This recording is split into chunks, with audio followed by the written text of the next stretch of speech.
Before we begin, thank you very much to Brave Agito for joining the Patreon campaign. Very appreciated. Thank you very much for the support. Helps the channel keep going. Do appreciate that, obviously. I would like to continue doing this for you guys. The Patreon helps me do that. So thank you very much to everyone who pitches in there. Thank you for the little Agito shout out too. I like seeing the names like that pop up in the shout out queue. Okay, so we have not done this in a hot minute. We are going to be taking a look at another underutilized Transformer character. In this case, our favorite dumb lug from Transformers Animated, Lugnut. We all love this guy, right? Like, this was like one of the big takeaway characters from the franchise. So Lugnut has not really been utilized since Animated, despite the character's popularity. He did get a movie-esque, more G1ified toy back in the day, and that's basically it. And I know you're about to say something. Hold on. We'll get to that. The point being, proper Lugnut has not been seen since Season 3 of Animated, and it is kind of a crying shame because the character is so popular. All right, so let's do something about that. Let's figure out how we can set Lugnut in a more modern Transformer setting and figure out what exactly to do with him. So, for those who didn't follow Transformers Animated and need a quick little catch-up, Lugnut is the powerhouse of the Decepticon forces in that series. He is loyal to a fault, cartoonishly loyal to Megatron, which makes him one of Megatron's most trusted people. He's also about as dumb as that hammer he's holding, but you know what? We don't hold that against him. You know, obviously he's just enjoying his job. We just kind of love him for just being such a sycophant for Megatron. It's weirdly endearing to see just how much he loves his leader. But despite, and it does bring up a lot of popularity of the character. We like his design, we like his personality, and let's be honest, loyal Decepticons are few and far between in this franchise. I could do a video that is loyal Decepticons, and it would be a far shorter video than doing it to unloyal Decepticons.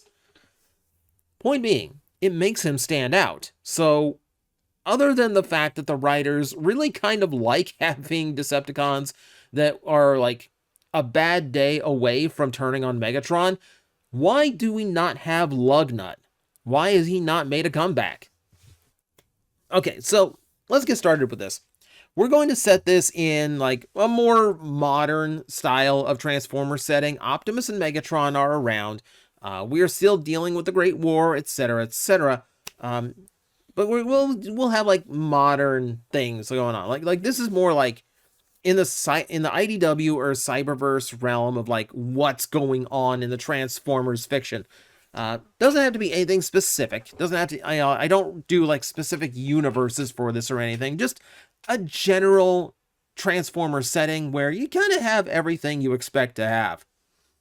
What you have here is your standard Decepticon thing of well, we would really like to overrun the Autobots, but this planet is dry.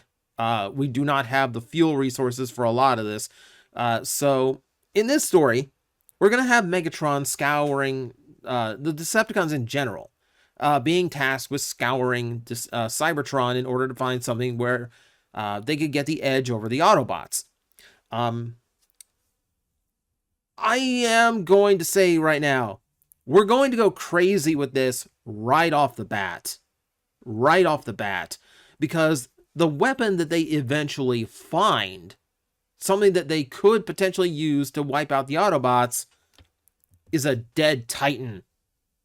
I do this because we are used to seeing Lugnut at this size thanks to the finale of Transformers Animated, but also, I do this because, well, frankly, I really like explaining things when I come up with rewriting character origins, and figuring out and rewriting why Lugnut is as powerful as he is really does come to mind here, because he was like a all Autobot threat all by himself in Animated. You know, he is like the one with the poke, the punch of kill everything that blows up literally everything around him, including himself sometimes. Point being, I want to explain why he's so powerful, and this Titan is the reason. Now, this is ancient tech. This is a long buried Titan, and while the spark is still on fire, there is nothing that the Decepticons would ever be able to do to actually repair and re-energize this Titan. It's still alive. That's the thing.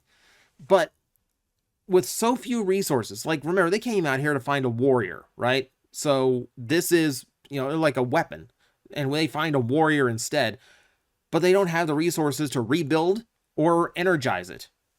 What they have, though, is that spark.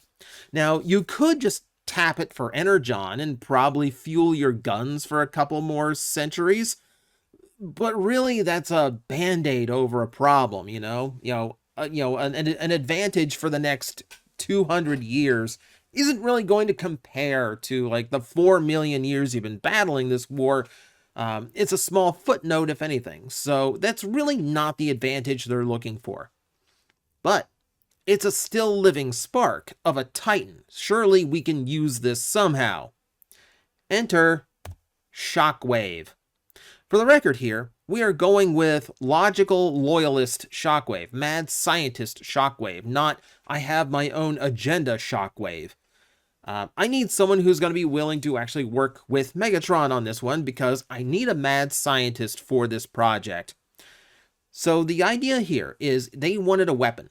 What they have is a spark. But if they could build a new warrior and actually utilize this as the warrior's spark, they might get at least a fraction of a Titan's power into something the size of a standard Decepticon that Megatron could more easily control. This is more appealing, and this is up to Shockwave to do. So, it's carving time. The spark is recovered, it's returned to Decepticon headquarters in Kaon, and Shockwave begins slicing and slicing, trying to shave off everything unnecessary from this spark, reprogramming it into what Megatron defines as his perfect Decepticon, while still maintaining the strength of the spark itself. It's like watching someone carve something from wood, and then realizing as it takes shape that it's going to be something lethal. Slice after slice, until it's finally down to a size where Shockwave can actually start to work it the way it needs to be reworked, reprogrammed to remove everything that this spark, this soldier, is not going to need, things that would be detrimental for a Decepticon. And once the reprogramming is done, one last slice. You have a viable spark that does become Lugnut. And this is everything Megatron could ever hope for. He's incredibly powerful, but he's also incredibly loyal to Megatron, to like a frightening degree loyal, and very, very devout to the Decepticon cause. Also, too dumb to realize that that's probably not the best thing. Yeah. He doesn't just want loyalty. He wants so stupid that loyalty is the only thing that Lugnut knows. And Lugnut gains a lot of the other things that would really make for a great Decepticon. Some savagery, some tendency to, enjoy the violence he creates. Things like that. That said, this is the spark of a Titan. So when you cut that spark, sometimes what's left over doesn't die. Shockwave's last cut was right down the center, dividing everything he wanted from everything he didn't want. But the other half refused to die. Thus, Clobber. Surprise! You thought this was a Lugnut rewrite? This is a Clobber rewrite.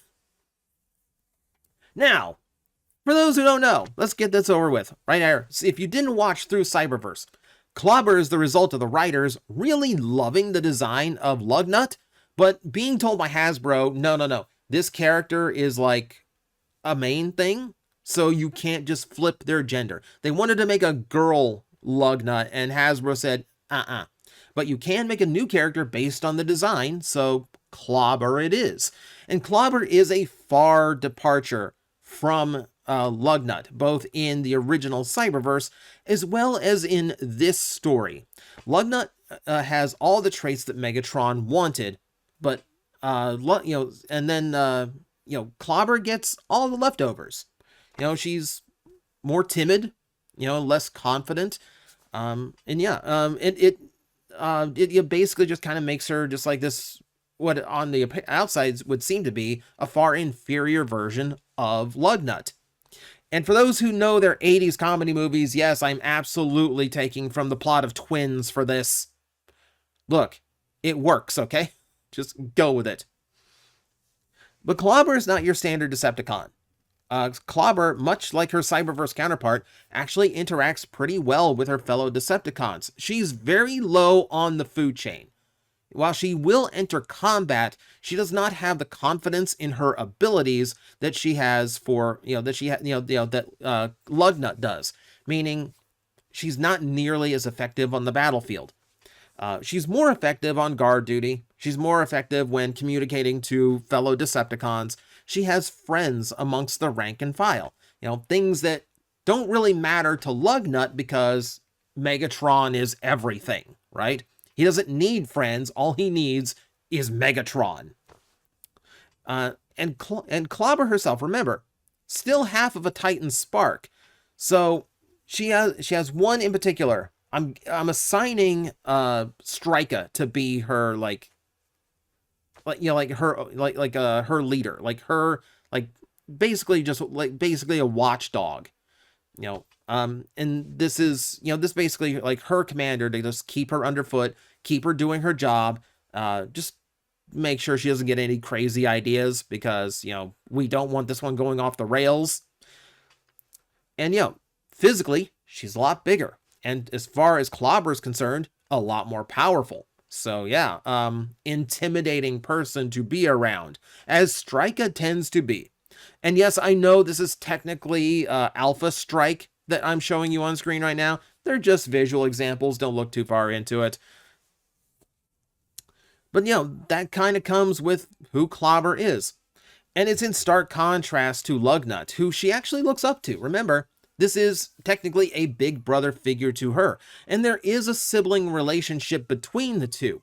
And it's another thing that kind of keeps Clobber towing the Decepticon line, that she is actually looking up to her brother for confidence, motivation, inspiration. She wants to be as strong and confident as he is. That whole difference between the confidence level between these two is probably why the same exact the two halves of the same spark, one ends up taking the form of an airship, a jet, while the other one ends up on the ground as a tank, about as low to the ground as you could possibly get. Nevertheless, that's her big brother. Ultimately they're watching out for each other, but it really is about what Clobber views her big brother as. And don't get me wrong, even though she's low in the totem pole, she's on guard duty. She runs up against Autobots, and when she does, she is actually surprisingly capable, but she just doesn't think much of herself as a result of not only Shockwave's programming, but just how much higher up on the totem pole that Lugnut is. That's the pinnacle. He is the most trusted guy of Megatron. When you're down below, when you're at the low end of the ranks, like Clobber tends to be here, that does put a damper on your confidence when it's already super low. That said, inevitably, since she's on guard duty, she's not just going to run up against antagonistic Autobots who just see a Decepticon symbol and start shooting. She is going to run up against Autobots who honestly aren't interested in that. And this is where I kind of take from her Cyberverse story of, yeah, I really did enjoy seeing her with Autobots because she really doesn't have the personality of a Decepticon. She feels like she's in the rank and file, mostly because she doesn't know that there's another way. And that's kind of what we do with this story here, to actually expose her to Autobots who maybe they just kind of out-trick her, escape her, or, maybe they end up in a situation where the two really shouldn't be battling. And really, Hot Rod's a good example of this. Hot Rod is not the type of character, at least as far as some hot way. Wow. My brain misfired there. The kind of Hot Rod I like is the one that shows some leadership potential. Like not shoot first, ask questions later like some young hotshot character, but literally just like someone who thinks out the situations. Cyberverse Hot Rod was actually really good at that. So I kind of view that here as well, where maybe it is Hot Rod, maybe it's someone else, but there's going to come a moment where she gets exposed to Autobots who really aren't that bad, and certainly treat her better than a lot of the Decepticons did, even though they're on opposite sides. So what do you do? What do you do when you are now the conflicted younger sister? Well, you go to your big brother for advice. It's literally the only one she would ever confide in. This is the one she trusts the most. This is Big Brother. So yeah, when she's having doubts about her place in the Decepticons, when she admits that, yeah, like I've been, like I have encountered Autobots and I kind of like them and they were nice to me and I don't know if I'm doing the right thing. Lugnut immediately turns on his sister. This is where we go back to this being a Lugnut story. Because, truthfully, there's not a lot you could do with Lugnut because he is devout to Megatron. His whole character aspect is his devotion to his leader. So you really couldn't do any rewrites with that without it being horrifically out of character. It's like making Starscream loyal to Megatron.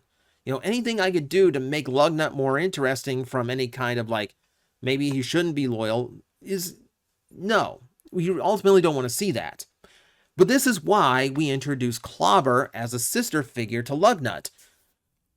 Because when your loyalty to your leader is so much more powerful in your mind than your loyalty to your own family, that endearing quality, that overwhelming cartoonish love for Megatron that Lugnut has, suddenly goes from endearing to terrifying. He is willing to actually turn his attack on his own family, on his own twin sister, because she dared to say anything bad about the Decepticon way. This is how Lugnut changes. This is where I write a different Lugnut. To take that and just twist it into something a lot darker, to where it's not endearing anymore. Now this is scary. Now he is so loyal to now he's loyal more to Megatron than his own family. This is bad. This is a different Lugnut. Eventually, this is the point where I would have Autobots come to the rescue. Whoever Hot Rod or whoever ends up befriending